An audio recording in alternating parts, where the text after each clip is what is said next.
Our next panel would be on the Asia CEO Forum, Uncovering Power, Energy and Utility Companies' Prospects for Investment and Partnership in the Next 5 Years.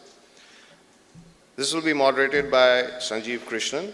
Sanjeev Krishnan is a director at CLSA Capital Partners, the firm's alternative asset management arm of CLSA Asia Pacific Markets that comprises 10 funds with more than $3 billion under management. He is a board member of the Earth Water Group, interim CEO of Earth Water Accelerator, council member of Launch, NASA-sponsored, and advisor to Bamboo Finance. Prior to CLSA, Mr. Krishnan served as Vice President of the Global Environment Fund for 5 years, based in Washington, D.C.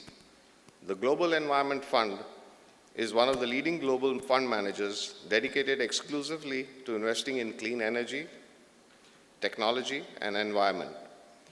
GEF was voted as Sustainable Investor of the Year in 2009 and 2010 by the Financial Times. He held the positions of Council Member, Energy for Launch.org, Advisory Board Member of Cleantech Network India, and World Resource Institute's New Venture Network. Board Member of Greenco Group 2009 to 12, one of the largest clean energy companies in India. Please welcome Mr. Sanjeev Krishnan.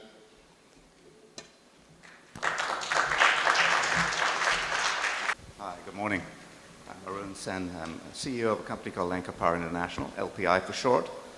We are developers focused on relatively high-risk emerging markets and frontier markets, to use a much overused term.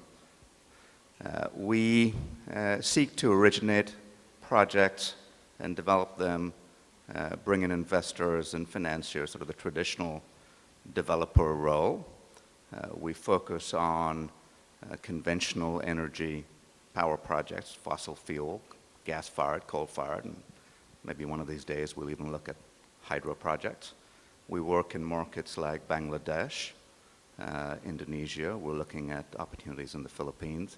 We're about 2 years old. We did spend a good part of our first year and a half building development pipelines in sub-Saharan Africa, primarily in Nigeria and South Africa, and also in the Levant region in Turkey, Jordan, and elsewhere.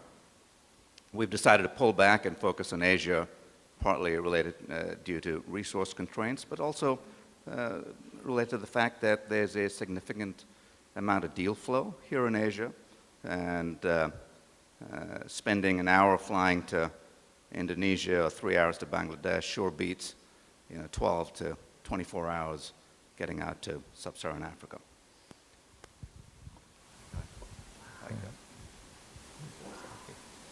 Thank you. My name is Noor Wahyu. I came from PT Midco Energy, especially on power. We are the IPP company as investor. We have we own about 400 megawatt gas-fired power plant and combined cycle in Indonesia, several locations. And then we also operation and maintenance of the coal-fired power plant, 2 times 660 megawatt. And we are seeking outside country business development also, such as in Thailand, Yemen, and Oman also, Middle East. So we are looking for opportunity outside country because especially on the renewable. We in Indonesia also have a feed-in tariff. The business is very good. So Indonesia has a lot of opportunity open for all the investor coming because such as the renewable solar energy, we have a feed-in tariff development can reach about 25 cents or 30 cents per kilowatt hour will be coming soon. That's all. Thank you. Good morning. My name is John Quirke, and I'm the SVP of Technology and Development for Meralco PowerGen. Meralco PowerGen is the wholly owned subsidiary of Meralco, the largest distribution utility in the Philippines. Peak load of about 6,000 megawatts. Under recent regulation, Meralco is allowed to serve its load up to 50% of the peak with generation for its own account. MPG was set up to create that generation through a conventional development independent power process. We're currently developing about half of that, and in parallel with the effort in the Philippines, we are looking at some regional activity also, and some of you may know that we recently acquired the GMR project here in Singapore. Thanks very much. I thought we'd start off sort of contextualizing the market. I think particularly all three of you have experience outside of Asia. I think in Latin America, in Europe, North America. So Arun, maybe you can start us off. How do you see the market we're in today, given your background operating in many markets globally, in terms of where we are in the stage of development, the level of risk, the level of return? Focusing on Asia, you mean? Yeah. Yeah, okay. It's the best way to describe it, I think, is we've got a set of markets here that are quite varied, to say the least, on the somewhat developed end of the market. And I'll focus more on sort of emerging Asia, right? Leaving aside Japan, Taiwan, I think even China, because China is a market unto itself. But sort of Southeast Asia, South Asia, you've got a set of markets that ranges from fairly developed, i.e. Thailand, where you've got strong regulations, high-quality developers, banks, local banks active in project financing, high barriers to entry, very hard to break into. You've got, which is a PPA-driven market. You've got the Philippines, which has changed remarkably over the last 15 years and is a very, very interesting place to go out and try and do business in and compete against the likes of Meralco and others. And then you've got the other end, which is the real frontier markets, Bangladesh, Sri Lanka, even Mongolia, even India, which I would classify as somewhat of a frontier market at its edges. Where it's going, I think the opportunity is tremendous. I mean, we have decided to pull back from other markets like South Africa, which is a huge market, or Nigeria, which has massive headroom with 5,000 megawatts available for 150 million people, to focus solely on Asia for the time being because we see a tremendous pipeline of business. The markets here are evolving very fast. There are models that the regulators are looking at and seeking to apply that, while they may be somewhat rough in the development of, are moving very, very quickly towards greater efficiency. I mean, I use India as an example where 20 years ago it was a highly inefficient market. Today it's less inefficient, still in the somewhat formative stages, but holds tremendous opportunity for gutsy developers. Countries like Bangladesh, which have 160 million people and 6,000 megawatts of power in a good day, solid regulation, native gas supply, again, hold tremendous opportunity, I believe. So I think you've got sets of regulators in these markets that are looking outside their own markets for models to follow and are applying those models, I think, somewhat rationally. So I think in Indonesia, for example, you've got a huge need for capacity and a developing capital market. You've got foreign investors in play, and the government's thinking very rationally about how do they foster more investment into that market, both conventional and renewable. So for me, strategically, when I look at this market, I say, I probably don't need to think about going outside Asia anytime in the next 5 years. Not that I won't be tempted to, but I don't think I need to do that. Why? Because the markets here are developing rapidly, and if we, as a business here, establish the right footings, there will be tremendous value to be gained. John, how do you take that question in terms of you've had experience in Europe and North America and Asia? How would you contextualize where we are today? I came here 2.5 years ago, because I view this as the growth market right now, and for some time to come. Having gotten here, there are some country-specific risk factors that you wouldn't be aware of until you start to dig into the grain of it.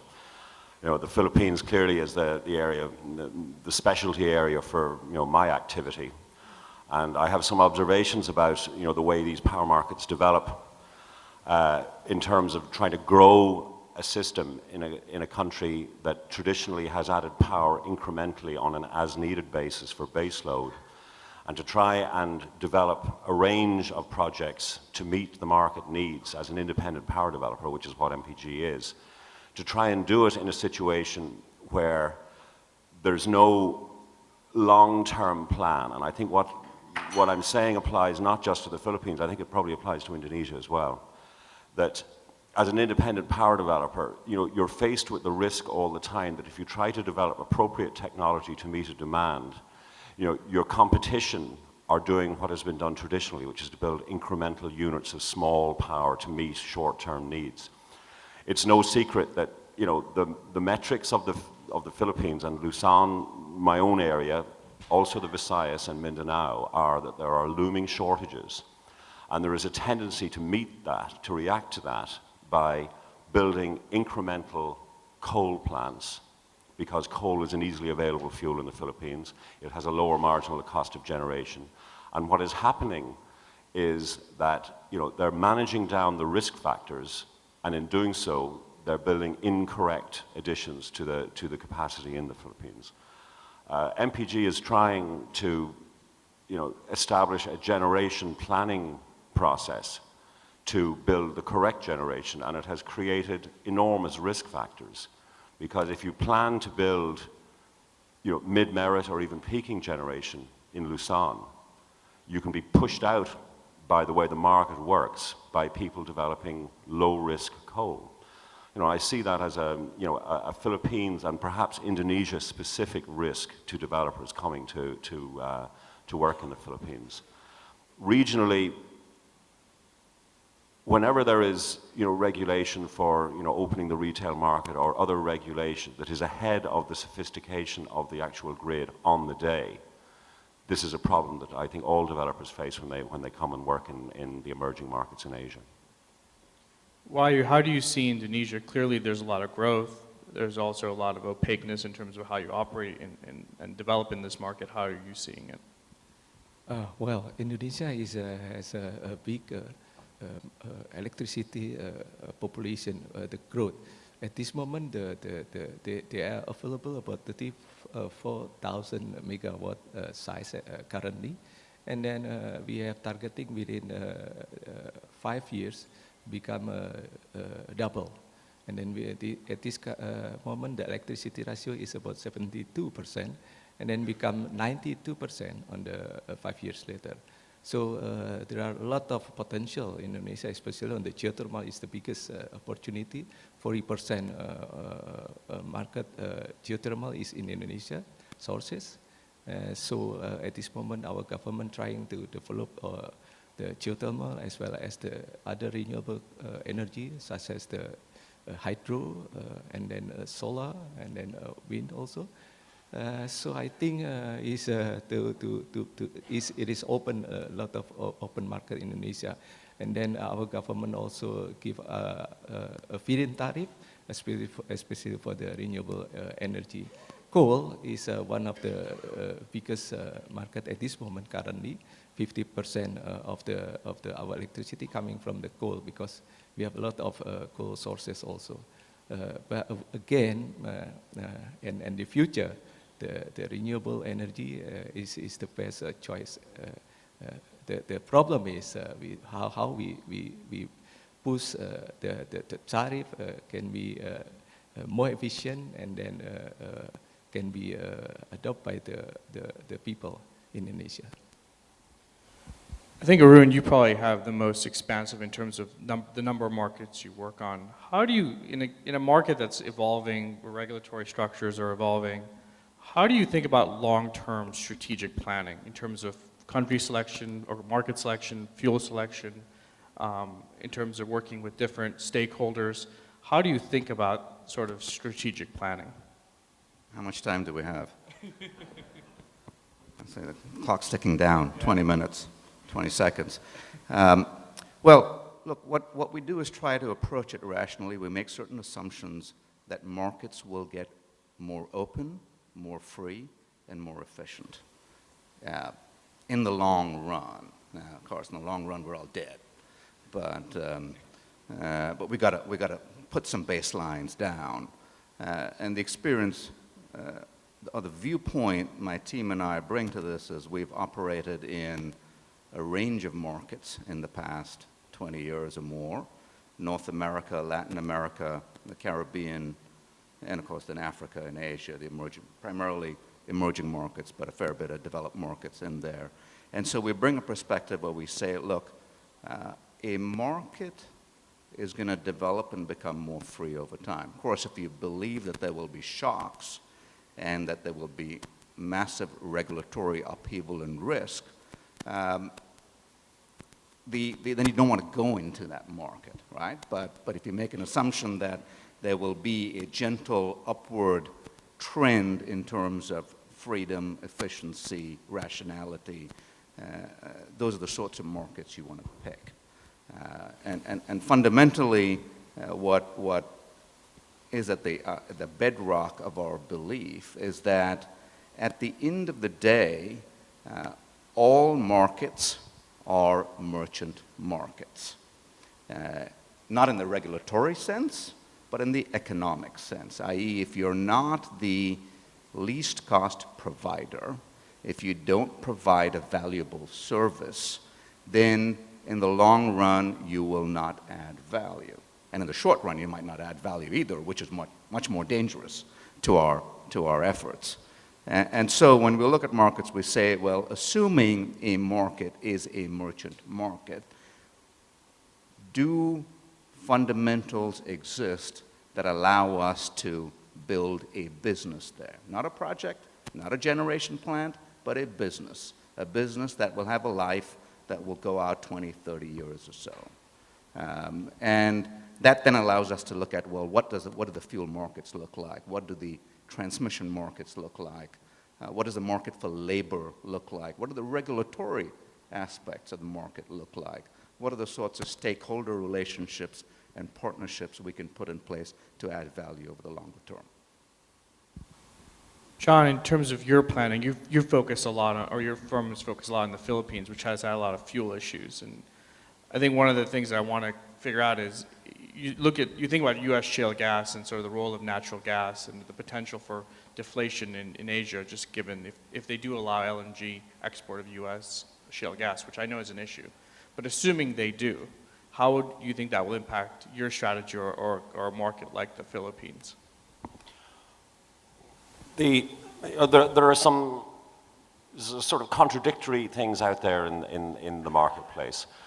We're hearing that the LNG market will soften because the US will, at least for some period of time, export natural gas.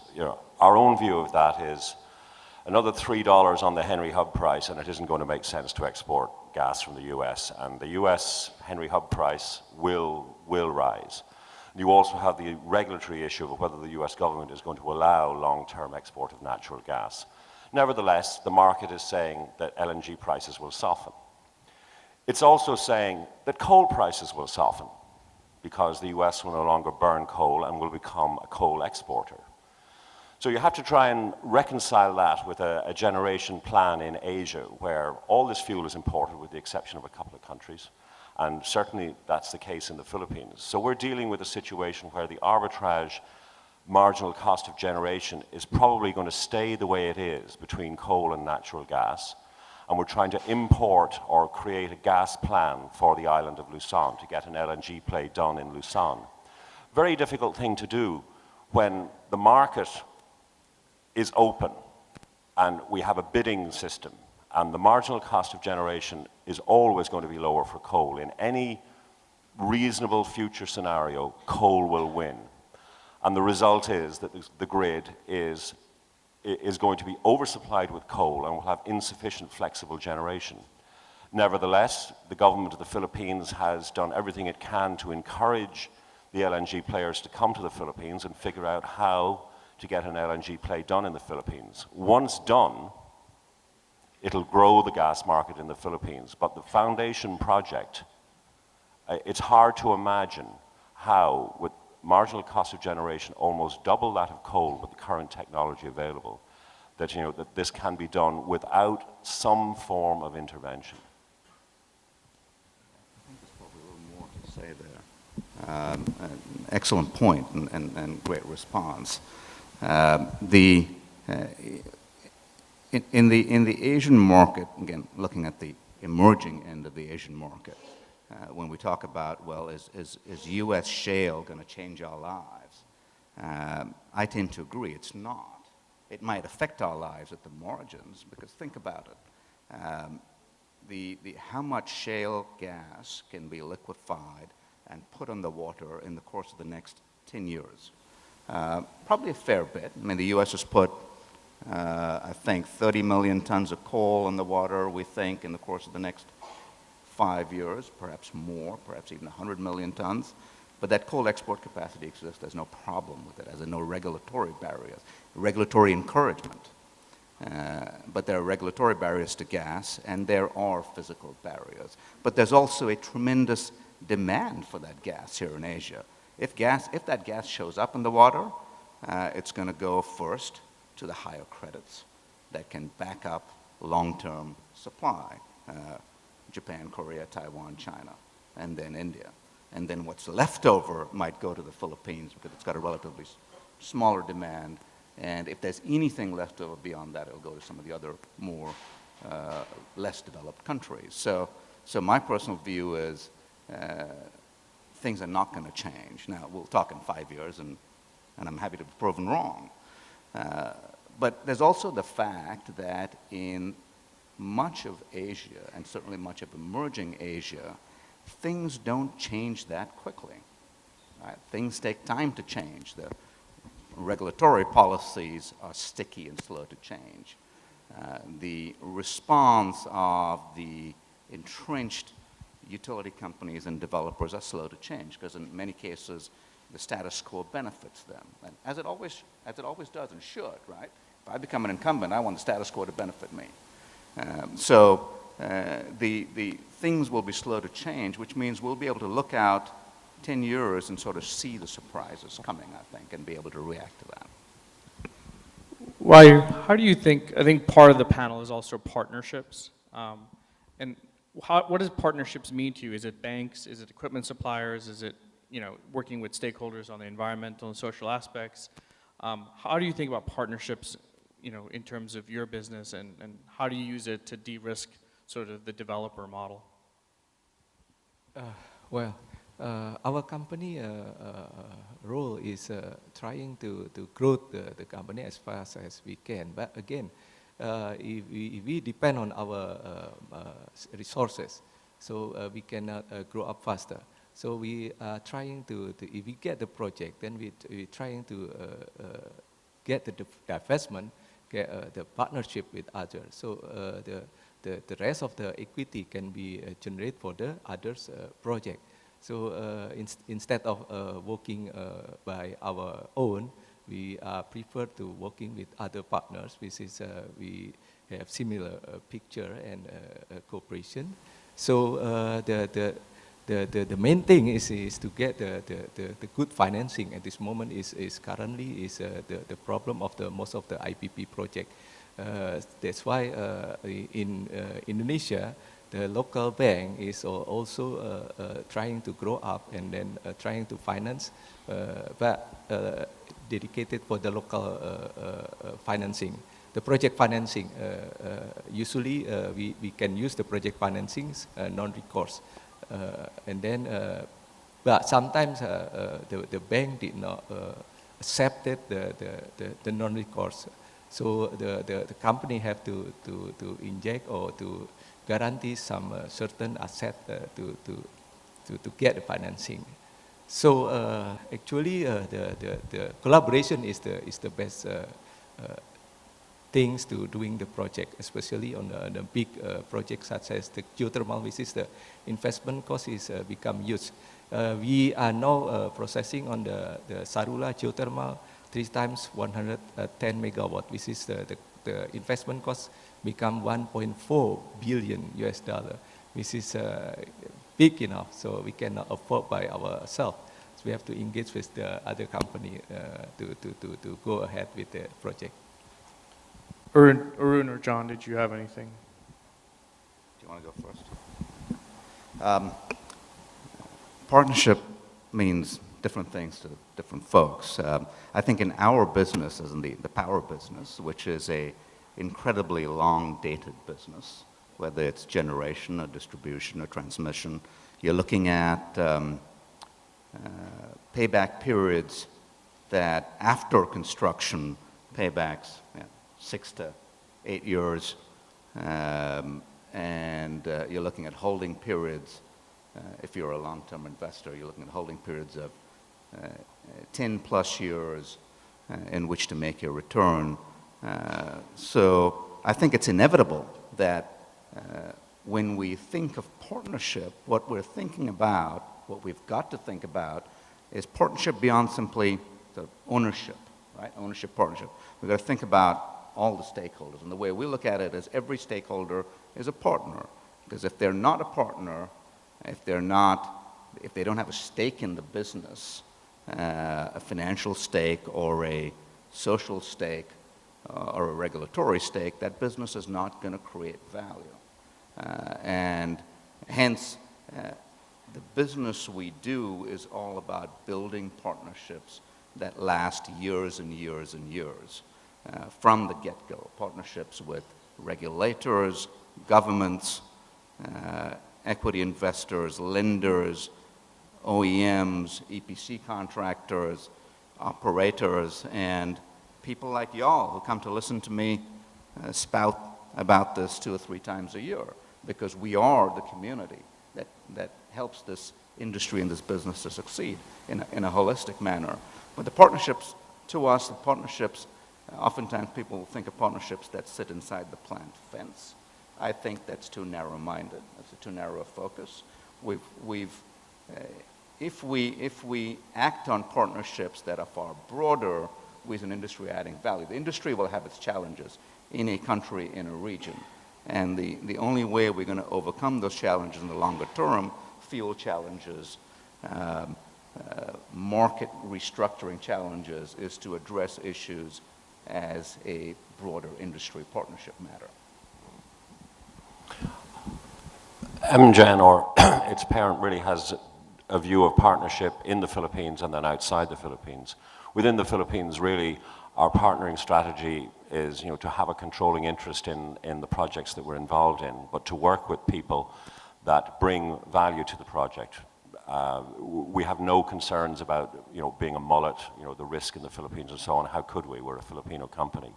We're looking for people who can accelerate the timeline, people who already have sites or already have partially developed a project, and give us a little boost in terms of the timeline.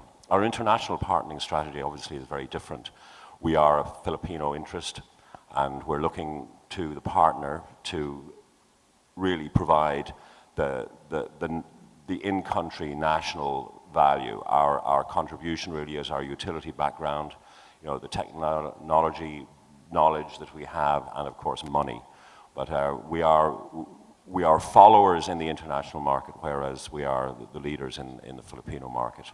How do you see that evolving in terms of the Iberdrolas and other sort of large-scale utilities coming to Asia with a much larger footprint than they have today? I think it's kind of a short-term and a medium-term question.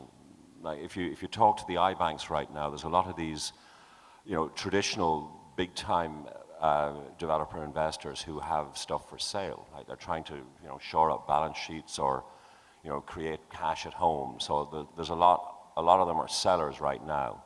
But it's cyclical. I would say in the medium term, this changes again.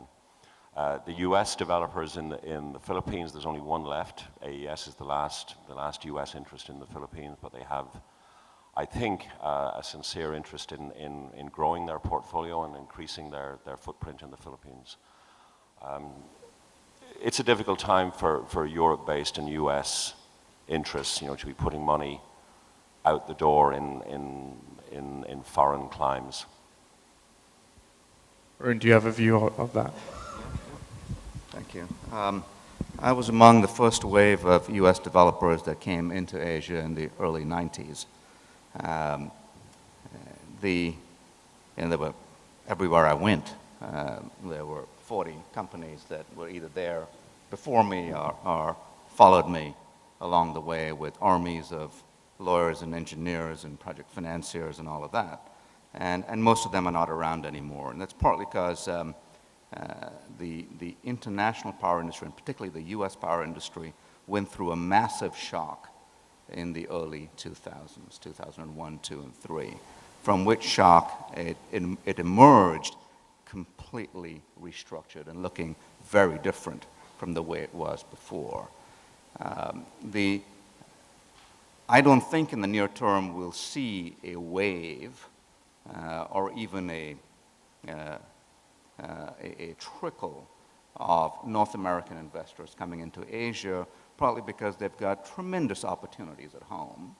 And from a risk-reward perspective, if I was them, I'd stay right there in the US, because you can make the same returns in the US for possibly less risk than you can make here.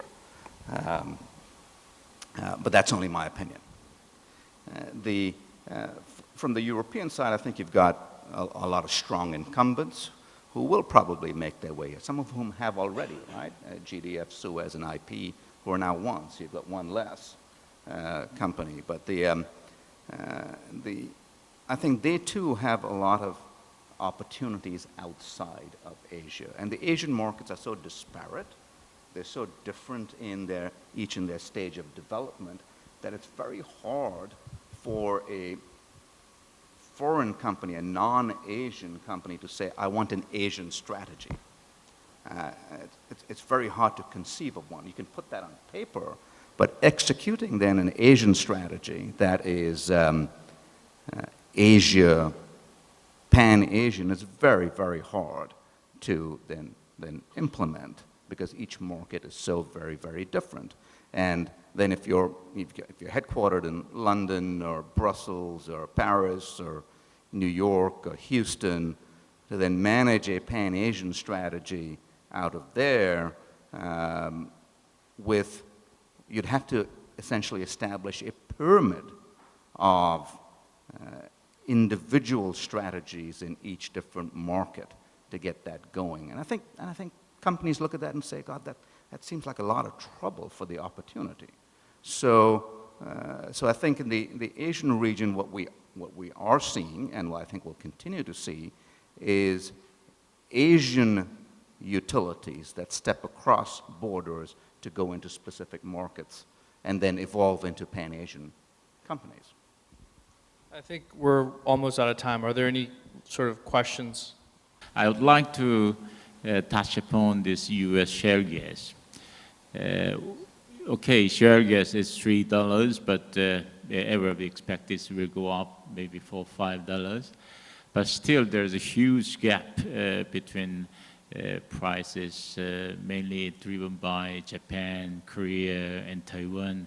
They are normally about $18 to almost $20. So I think this gap is forcing up to import this gas from U.S. to this region, which means there would be extra room or excessive supply of gas in this region of Asia, because the present import gas from Middle East to Japan and Korea will be, left over. So this may influence to elsewhere, but in Asia. So don't you agree that this environment, new, let's say, foundation will lead to the, let's say, more likely to LNG burning power plants, Philippines, Indonesia, in this region? I think that, as I say, the received wisdom is that the LNG market is going to become more liquid, and certainly, notwithstanding whether or not this gas ever comes from the United States, there are a lot of large liquefaction programs going on. With one health warning, one of the big projects in Australia is not going to go forward now by the looks of it. I think that the likelihood is that there will be more gas available. I'm not sure what it's going to do to gas pricing.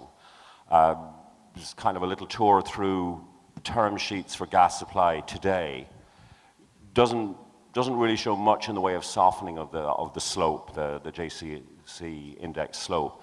It does show a willingness to be a little bit creative in how gas is priced in the medium term. Gas will be available, but you know, the pricing, I don't necessarily buy the price softening argument. And I can add to that real quick. I agree with that. There is no reason for U.S. LNG suppliers to sell gas cheaper than it is selling for in the Asian market. There will be U.S. shale gas in the waters.